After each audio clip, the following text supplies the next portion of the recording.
মুবাশশিরা, মানে সুসংবাদদাতা। তিনি আল্লাহর রহমতের সুসংবাদ দেন, তিনি জান্নাতের সুসংবাদ দেন। এই উম্মতের মধ্য থেকে যারা গাফেল, যারা অবাধ্য, যারা সীমালঙ্ঘনকারী, তাদেরকে বিশ্বনবী আল্লাহর রহমতের সুসংবাদ দেন। তিনি বুঝান আল্লাহর দরবার 24/7, 24 ঘন্টা খোলা। আপনি যত বড় পাপী হন, আপনি যতই অন্যায় করেন না কেন, আল্লাহর রহমতের দরিয়া, আল্লাহর রহমতের দরজা আপনার জন্য খোলা আছে না নেই? জায়নামাজটা বিছিয়ে দেন, চোখের পানি ছেড়ে দেন, 2 রাকাত নামাজ পড়ে সেজদায় লুটিয়ে পড়ে কাঁদেন।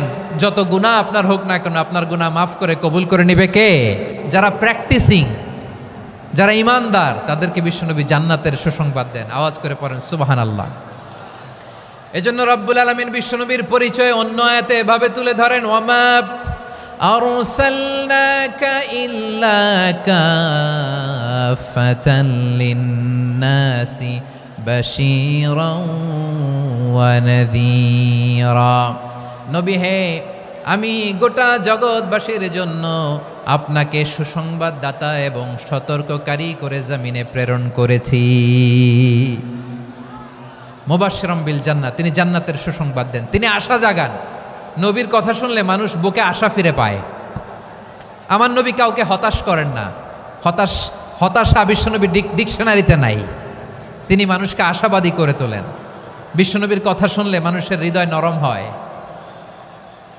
তারা আশা ফিরে পায়। বিশ্বনবীর মুখ নিঃসৃত পবিত্র প্রতিটি কথাই আশা জাগানিয়া। সুবহানাল্লাহ পড়েন। আপনি প্রিয় নবীর মুখ নিঃসৃত বাণীগুলো পড়েন, কথামালাগুলো শোনেন, দেখবেন আশা পাবেন, বুকে আশা পাবেন, ভালোবাসা পাবেন। কারণ তিনি এমন সত্তা, এমন পার্সোনালিটি, তার কথা শুনলে হৃদয় নরম হয়ে যায়। মনে হয় হৃদয় খুলে তারে দিয়ে দেই, সব কথা যেন তারে বলা যায়। আওয়াজ করে বলেন ঠিক কিনা? সে কোন বন্ধু বলো বেশি বিশ্বস্ত,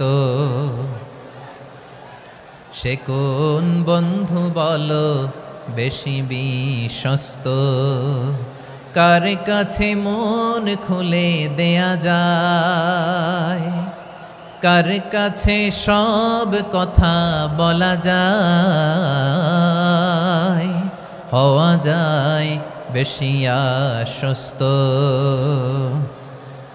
তার নাম আহমদ, বড় বিশ্বস্ত। সে কোন বন্ধু বলো বেশি বিশ্বস্ত, কার কাছে মন খুলে দেয়া যায়, কার কাছে সব কথা বলা যায়, হওয়া যায় বেশি আশ্বস্ত। তার নাম আহমদ, বেশি বিশ্বস্ত।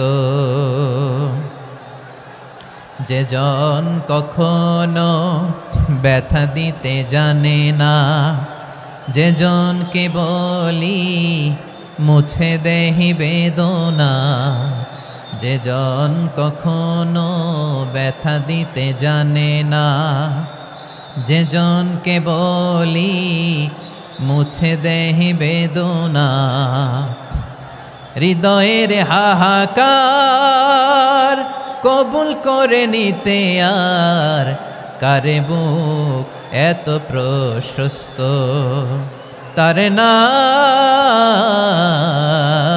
আহমদ, বেশি বিশ্বস্ত।